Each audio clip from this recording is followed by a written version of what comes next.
key. Here's one of the most interesting things to me.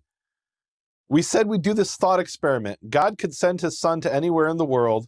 He doesn't send him to the cradle of Chinese civilization or the cradle of Indian civilization or the cradle of European civilization. He sends him, according to the New Testament and the belief there, he sends him to a little tiny village in the Galilee, which is looked down upon. And one of the reasons it's looked down upon is the people there are Jewish settlers. Mm-hmm. They've only been there for a few generations. They don't have long roots in that land. Mm-hmm. The people of Israel do, but the Jews who came from Judea don't. And on top of that, a lot of the people in Galilee are converted Jews. Mm-hmm. And there were definitely Jews who were obsessed with genealogies. Paul talks about that. And and they would say, well, okay, I'm a true Jew. Your great-great-grandfather was forcibly converted to Judaism. Are you even really a faithful Jew, or did you do it out of convenience? And the population who lived there were called the Etrurians. Mm-hmm. Now, some people will describe them as Arabs. One of the earliest reference to them is from the same Greek historian we heard about before, Strabo, in Book 16, Chapter 2. He says the Etrurians and the Arabians, right? The Arabs are a separate group, all of whom are freebooters. I had to look up the word freebooter. Freebooter is a pirate on the land. It comes from the Dutch. All of whom are freebooters, occupy the whole of the mountainous tracts. Now, he's talking actually after the conquest and the conversion of the Etrurians. So he's talking about the Etrurians who live in Lebanon.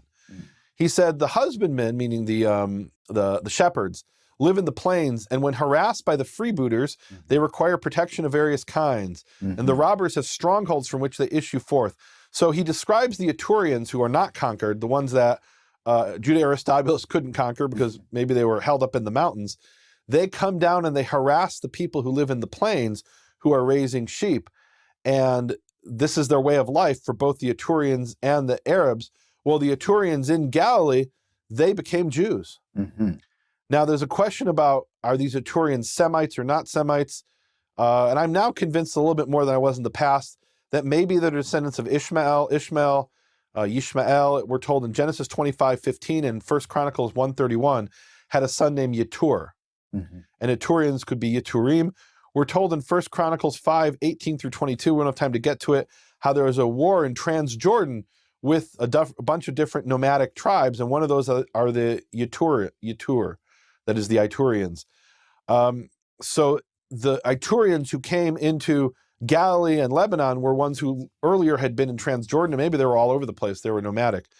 So what we have is, we have something really interesting, that Yeshua's not place of birth, because according to the New Testament, that's Bethlehem, but the place where Yeshua grows up, to be more accurate, is Nazareth. And why Nazareth? It could have been anywhere. Why Galilee? And here's something we've talked about in the past. I'm going to let you run with this. Galilee is a place where there are three types of people. There are Jews who are descended from Jacob and Judah. There are Jews who have joined themselves to the people of Israel and the God of Israel. And they didn't have to, I say forcibly converted, but they could have left. Mm-hmm. 90% of the Etrurian homeland was in what's today Lebanon, and never came under the rule of the Maccabees or the Hasmoneans, never came under Jewish rule. They could have left. And then there were people who were Gentiles, just straight out Gentiles who spoke Greek, and some spoke Aramaic. So you had three types of people in Galilee. So I wonder if this was not one of the reasons that this was chosen, because we have this Galilee of the nations, Galilee of the Gentiles, and that's the place where he's chosen to grow up. What do you think about that, Keith? The thing, Nehemia, I don't only think about that, but I also, and I know there's going to be so much more that we'll always come back to, but I even think about the fact that we don't hear about him until this time. Luke says it around age 30. What was he doing there? Who was he interacting with? How was he being prepared to do the very thing he's about to go and do? And I have to wonder if it wasn't because of all of that diversity, the diversity of people, the diversity of thought, socioeconomic diversity. We didn't even go into all of that. But I mean, you're talking about a place that's, can I use the word, I don't know if this is a good word, a melting pot of people from different places, different languages, different thoughts. And from there is where he was at. And again, we're going to find out later what he was doing before he gets to John. But I Well, think it's yeah. so I'm gonna summon the Jewish principle I've talked about before, which is Maaseh Avot Siman Lebanim. Mm, That is, the actions of the fathers are signs to the sons. mm, And I have to wonder here if the reason that this was chosen as the place was, in a sense, foretelling what would happen mm, later for those who followed Yeshua. yeah. Right. And if you look early in his ministry, and we'll get to this, I'm jumping ahead, I know, but early in his ministry, he says, I'm not here for the Canaanite woman. I'm only here for I'm not going to throw this to the dogs. This message, I'm not going to give the food for the children to the dogs. This is only for Israel. Mhm, And then there's a certain point in his ministry where there's a shift. mhm, And what a great place for there to be a shift in Galilee of the nations.